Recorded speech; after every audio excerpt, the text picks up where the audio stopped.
There is a moment in every soul's life when the universe stops whispering and begins to roar, when the patterns you've been ignoring melt into clarity, and the truth you've been pretending not to see stands in front of you with its arms crossed, waiting for you to stop running. And in the realm of twin flames, this violent, sacred collision of two psyches bound by something older than memory, this moment arrives, the instant you attempt to replace what was never meant to be replaced, because twin flames are not ordinary connections. They are the psychological equivalent of a mirror made of fire.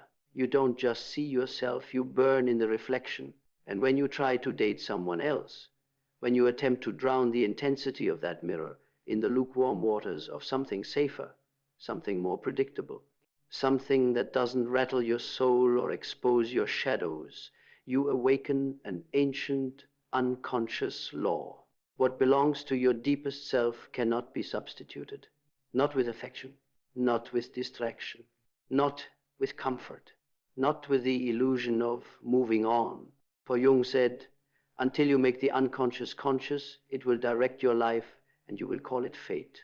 And the twin flame is the unconscious alive, walking, breathing, looking at you as if they've known you in 1,000 timelines, forcing you to see what you spent years hiding from.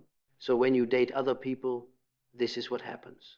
You do not escape your twin flame. You collide with yourself. You collide with the unhealed wounds they exposed. You collide with the parts of you that want comfort, because growth feels like death. You collide with the hollowness of connections that don't ignite your soul, even if they offer peace that your twin flame never could. And deep down, you feel it, a quiet truth humming beneath your ribs. The person you are dating is not the problem. It's that you're not actually there. Your body sits across from a new face, but your psyche is somewhere else, pulled toward a gravitational field that refuses to loosen its grip.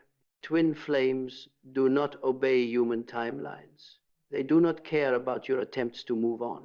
They do not bend to the rules of logic, convenience, or emotional safety. They are soul logic, shadow logic, destiny logic, and destiny does not negotiate. Because there are certain people who are not merely encounters, they are assignments. They provoke you, disrupt you, shake your identity until it cracks and reveals something deeper. And while you try to convince yourself you're healing by being with someone new, your inner world knows the truth. You're avoiding initiation. The twin flame is not here to be a lover in the conventional sense. They are here to tear down the version of you that was built on fear, conditioning, childhood wounds, generational patterns, and the silent desperation to feel enough. We knew.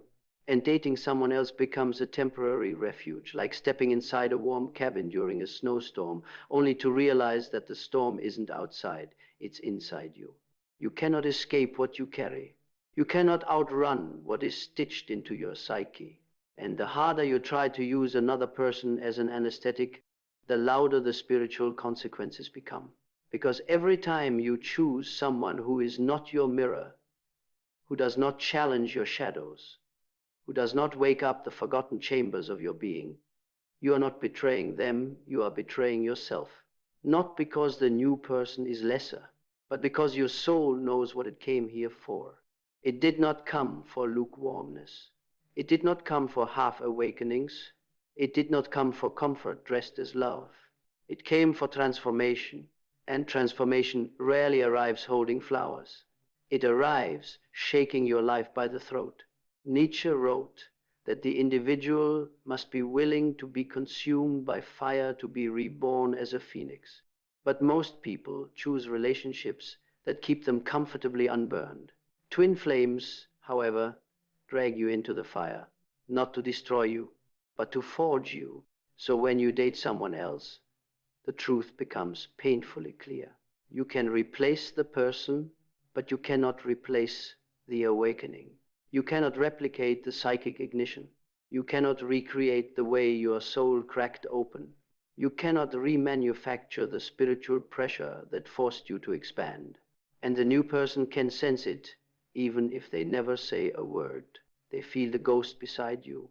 They feel the shadow of someone you pretend isn't there.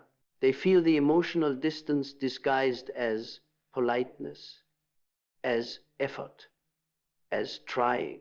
Well, because you can offer your time, your attention, your physical presence, but you cannot offer your soul when it is still entangled elsewhere. Machiavelli once said, "Men judge more by the eyes than by the touch."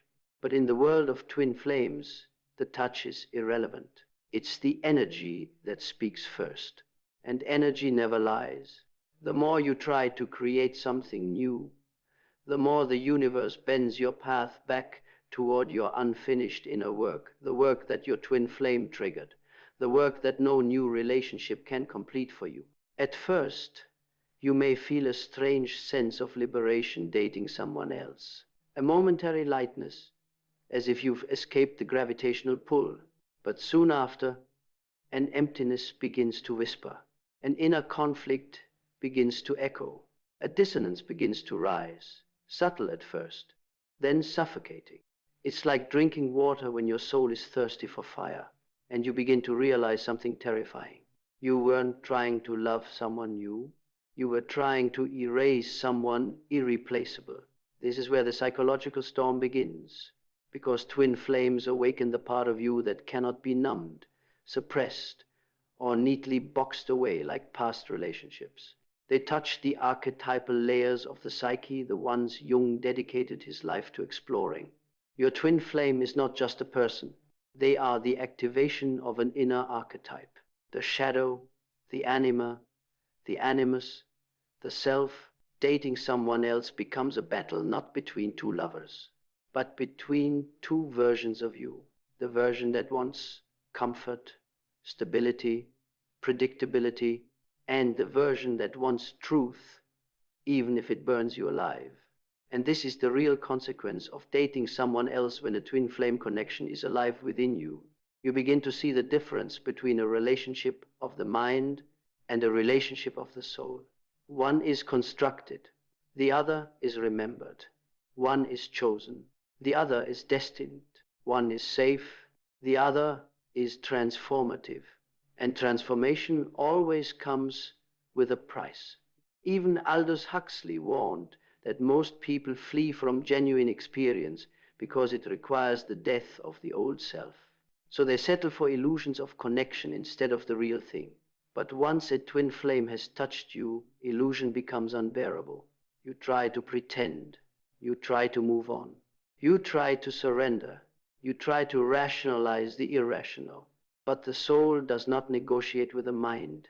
It only waits, patiently, silently, with an unshakable intelligence that knows exactly where you belong.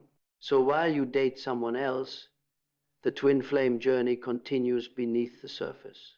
Their presence lingers in the quiet spaces, in the moments you feel most honest with yourself.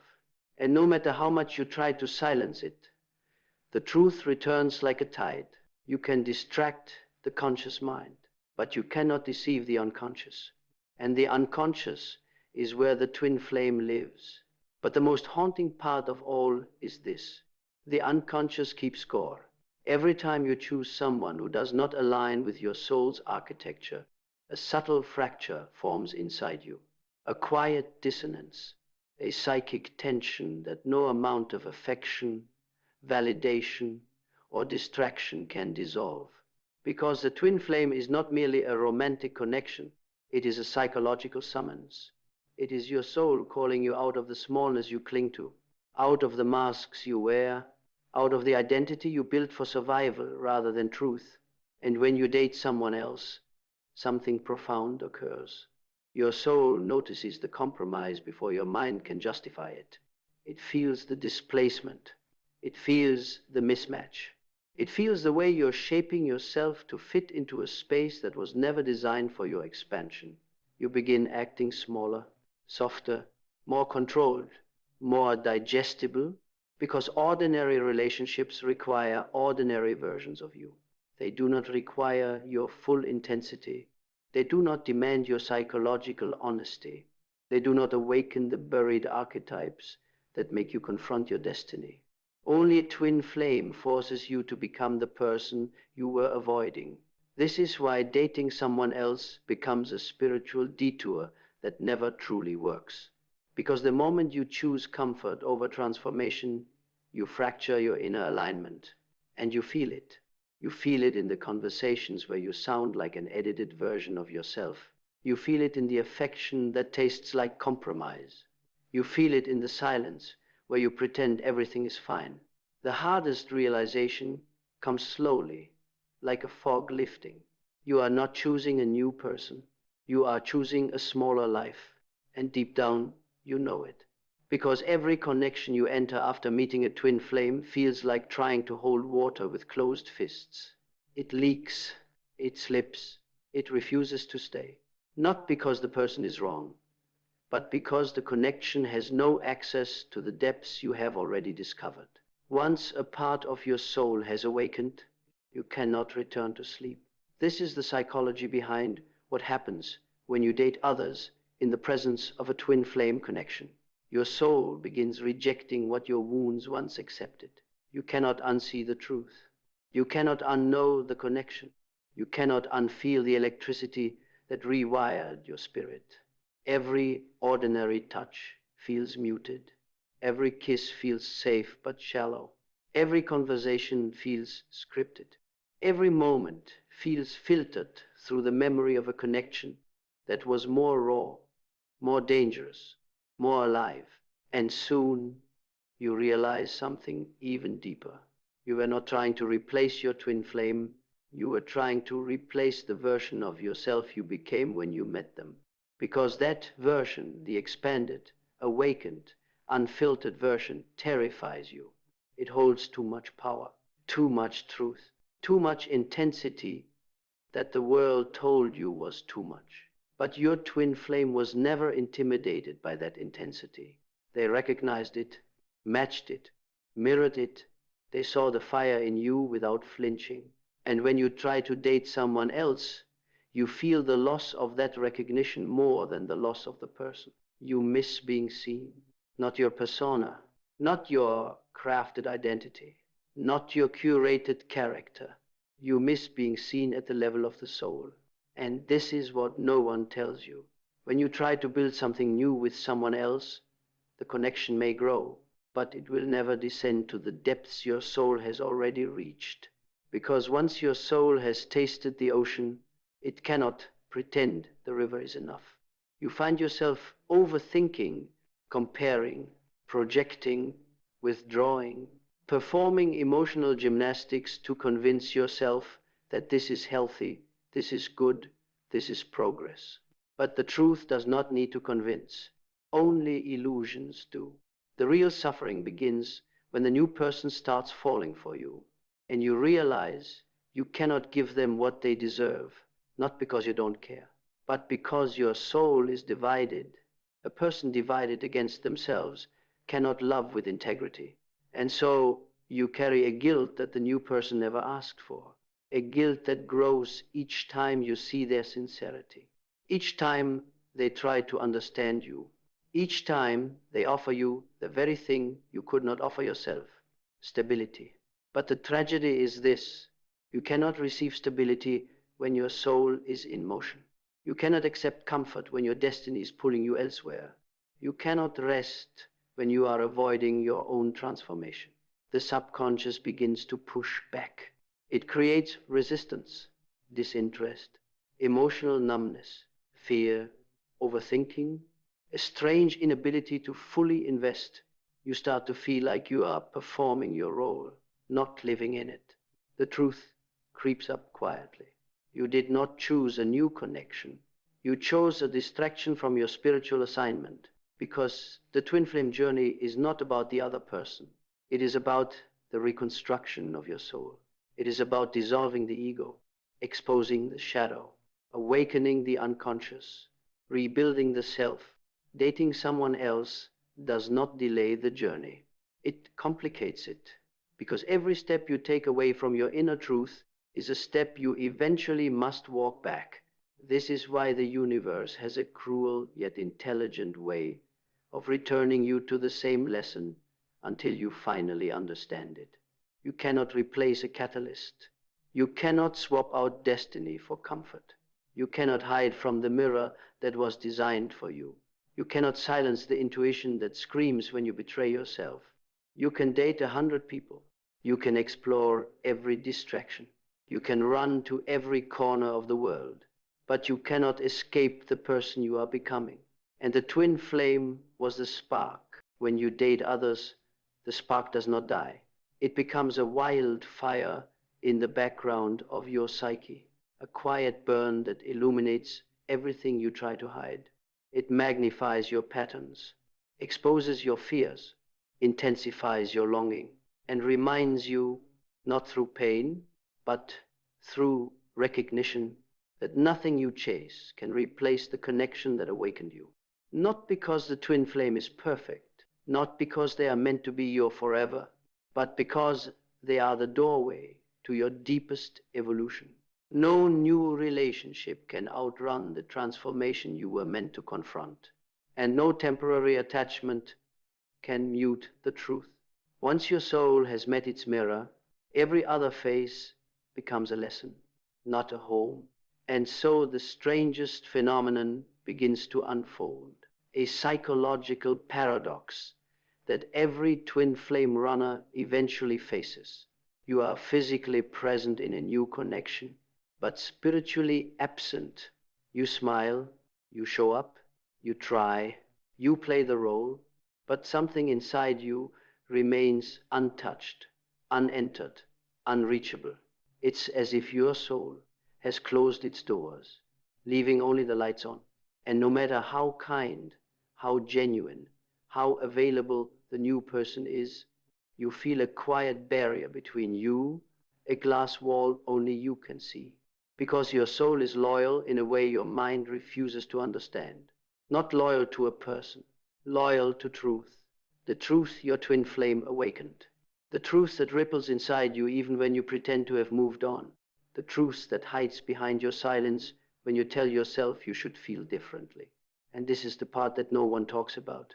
Dating someone else after meeting your twin flame is not sinful.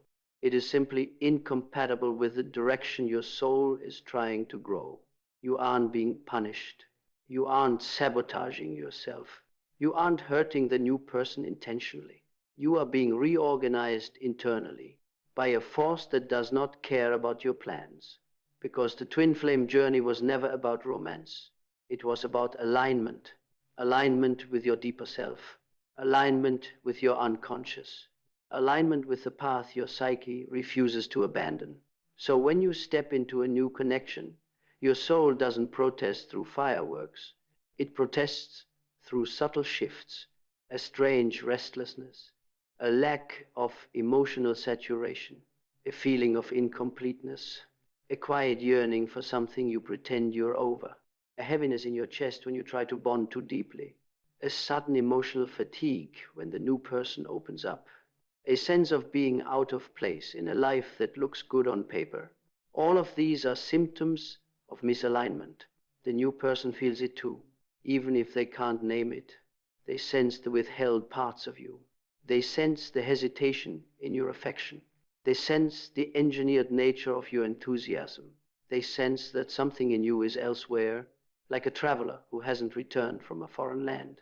Because that's what the twin flame is, a foreign land inside you, a realm you entered once and never truly came back from.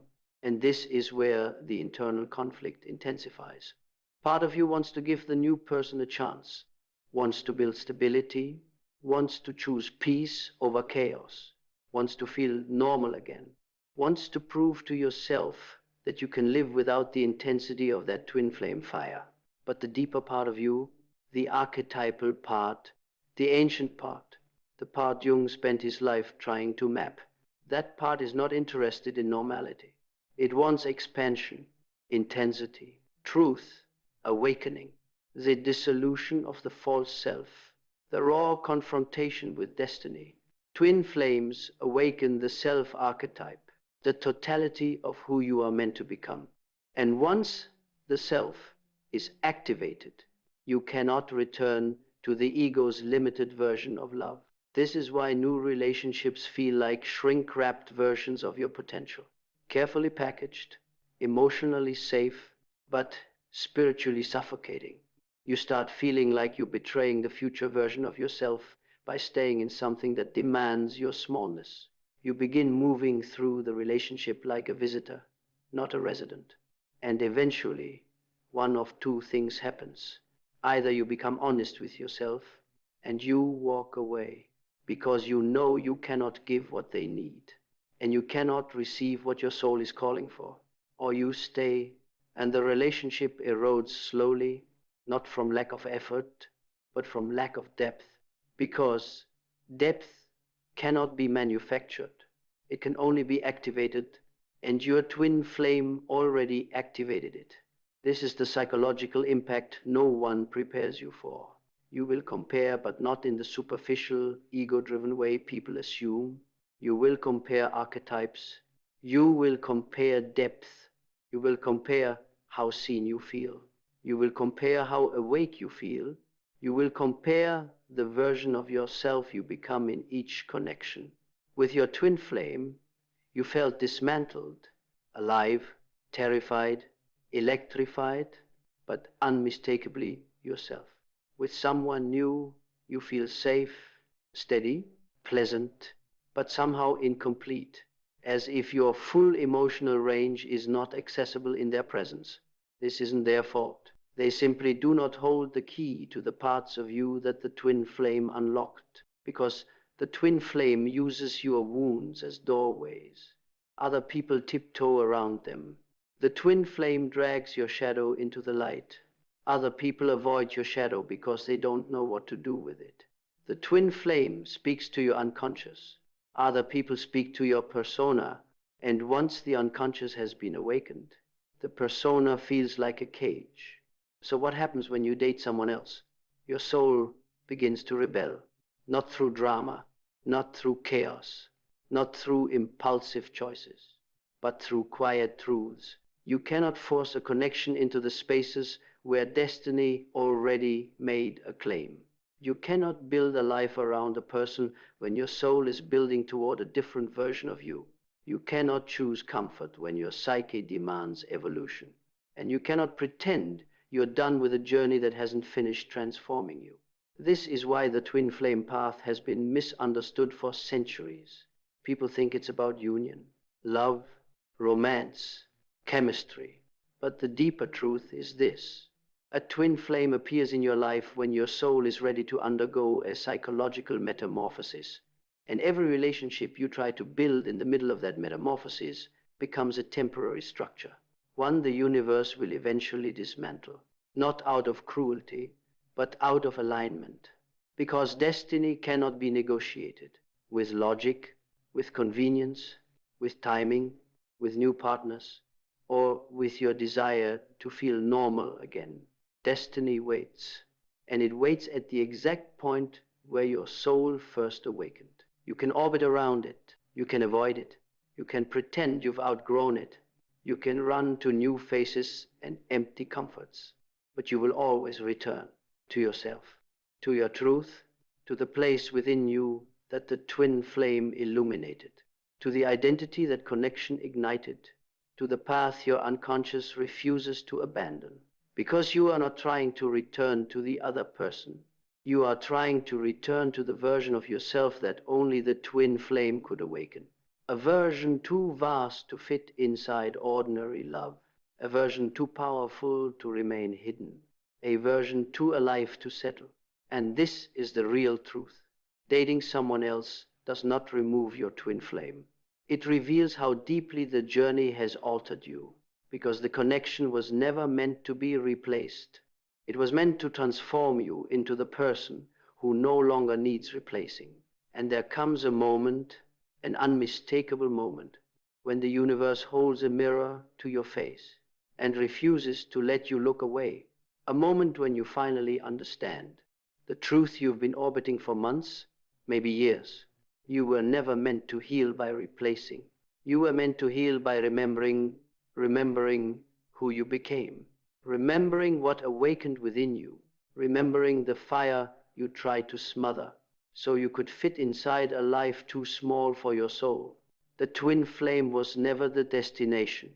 They were the ignition, the spark that burned the illusion of who you thought you were, the earthquake that shattered the floor beneath your fears, the mirror that forced you to see the parts of yourself you spent a lifetime hiding, and every attempt to date someone else, to numb the fire, to silence the calling, to bury the truth. It all leads back to the same revelation. You cannot abandon your own evolution.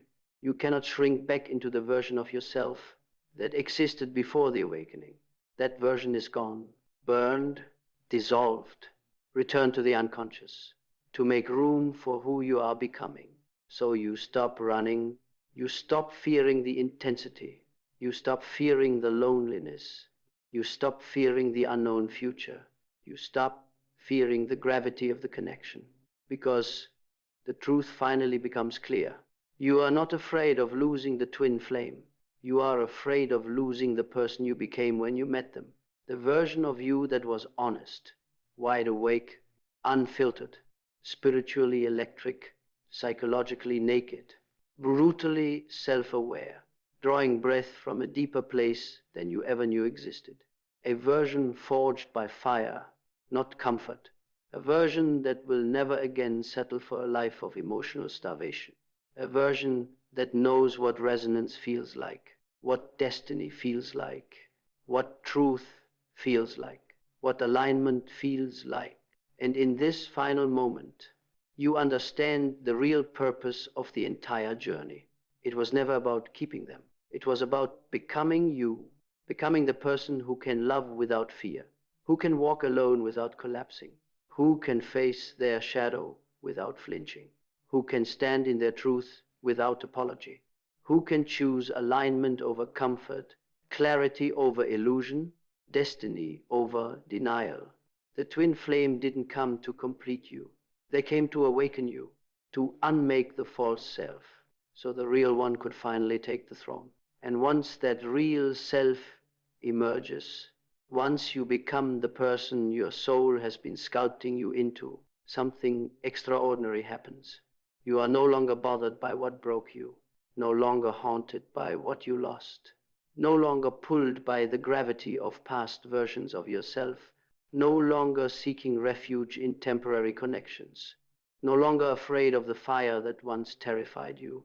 You become sovereign, centered, unshakable, whole.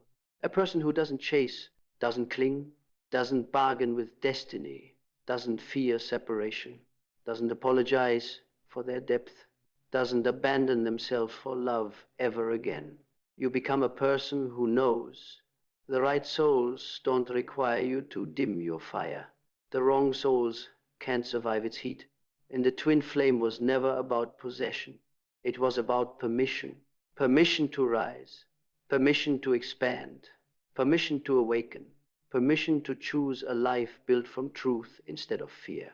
And now, standing in the ashes of the old self, you feel it, the quiet, powerful, undeniable freedom of someone who is finally aligned with their soul. You no longer need to replace the twin flame. You no longer need to return to them. You no longer need to outrun them, because the part of you that was truly seeking them has already been found within yourself. And this is the ending no one tells you about. The journey doesn't conclude with union. It concludes with evolution, with sovereignty, with integration, with a self so complete that love becomes a choice, not a rescue mission. You become the flame, not half of it, all of it. And in that wholeness, in that power, in that rebirth, you finally understand nothing real is ever lost. Nothing true can be taken. Nothing destined will require desperation. And nothing aligned will ever demand you to betray yourself. The twin flame was the fire, but you are the light. And from this moment forward, you walk not with longing, not with fear, not with regret, but with a soul that has reclaimed its crown, a soul that has come home.